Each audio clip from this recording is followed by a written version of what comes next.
He's up again.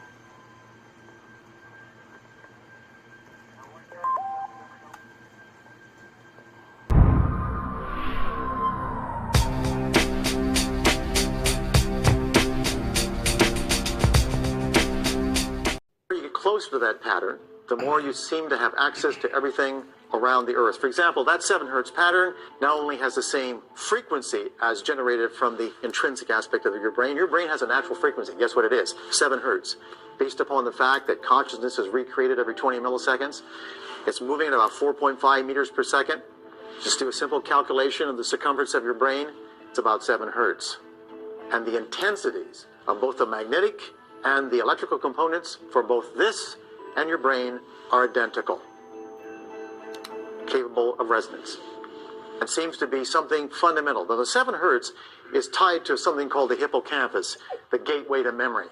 And if you access that, you access all the information that's being consolidated in your experience. Remember, your memories are nothing more than synaptic patterns. That's all they really are. And the gateway to that is the hippocampus.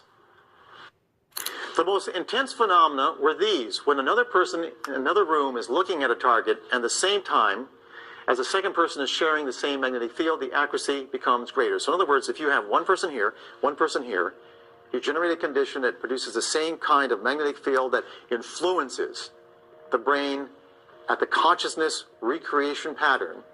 What you'll find, if whatever that person's looking at, the other person can actually draw accurately.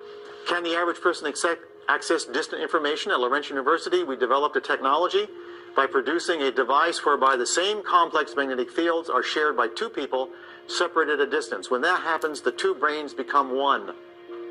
Okay? So here we have the actual technology. That's what we call the octopus. It's basically 8 solenoids that produce a accelerating configuration. This right here is called the God helmet. Wow. This is crazy, boy. The God helmet. Can the average person access distant information? At Laurentian University, we developed a technology by producing a device whereby the same complex magnetic fields are shared by 2 people separated at a distance. When that happens, the 2 brains become one. Okay? See, this is how they do the Gangstalking. That's the reason why I'm recording this.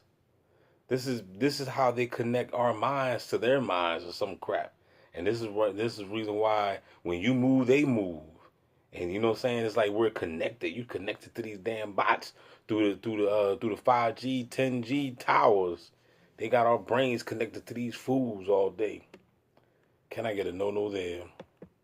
The distance. When that happens, whereby the same complex magnetic fields are shared by 2 people separated at a distance. When that happens, the 2 brains become one. Okay? So here we have the actual technology. That's what we call the octopus. It's basically 8 solenoids that produce a accelerating configuration, a second derivative magnetic field. There's what it looks like. There's a person in one room. All right, with the octopus, there's a person in the other. Remember, the whole point is to have a technology which allows access to every bit of information that every brain on this planet has. And this is a picture really abstract looking. Take a good look at those garbage cans and a number of other things, and look what Ingo Swann drew. People, dull target, wilderness like a window. Even something as abstract as that, details come through. Now, I want you to think about something, and that's the following. Just remember Alexander Graham Bell, the first time he generated a signal across the room. It was scratchy. He could barely hear it.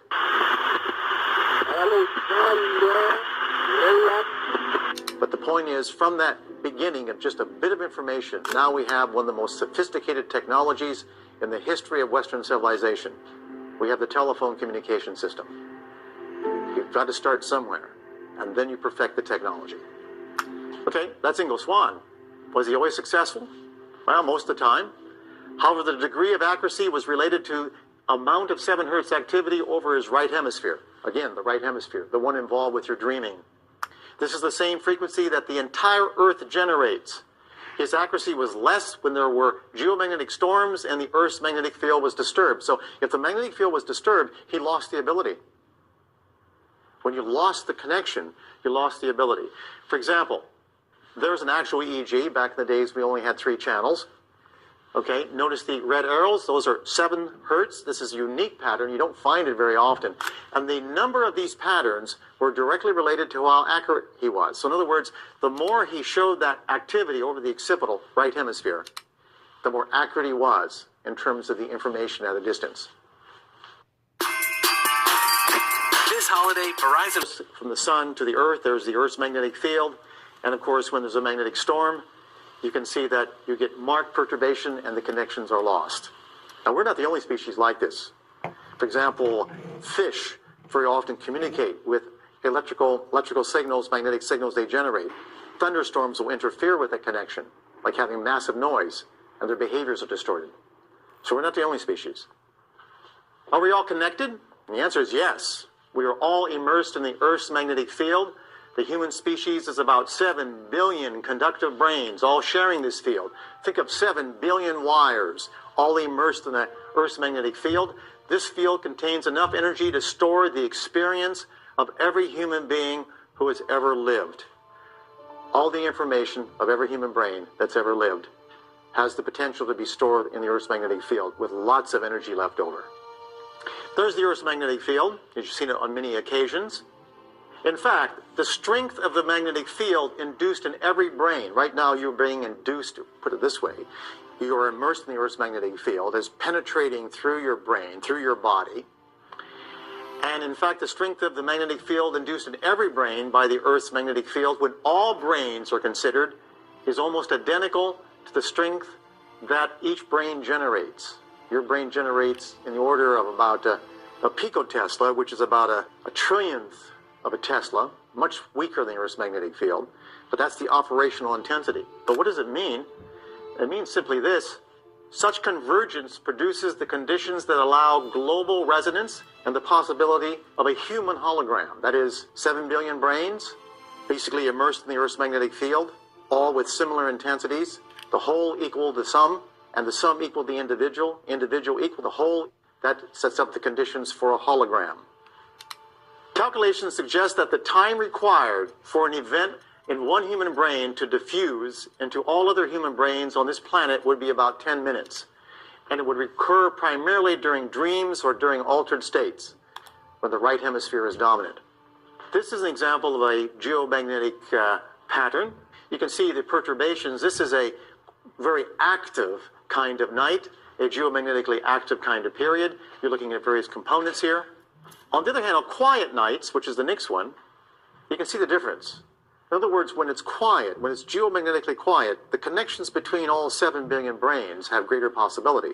When there's more perturbation, it's like having more noise in the system. Very weak effects, but very strong and emotionally significant impact. Is there evidence of information transfer? We are now measuring photon emission from the human brain. That's how we think it's working. And you can see, if we took you, for example, and we ask you to sit down inside of a quiet room, and on the left hemisphere, the left side of the brain, right hemisphere, right side of the brain, notice that when the person is simply relaxing and just thinking about casual thoughts, on the other hand, if on the focus, you say, okay, now I want you to think of white light. Just think of white light. Right? That's all you have to do. Notice the left hemisphere doesn't do anything. The right hemisphere, if you're relaxing, doesn't differ. The vertical axis is the amount of energy, and I can tell you what it is. It's about 10 to the minus 11 watts per meter squared. You can't see it. You need a machine, a photomultiplier to see it. But notice on the right hemisphere, when you ask a person to just think of white light, notice that under focus on the right hemisphere, there's almost a doubling of output.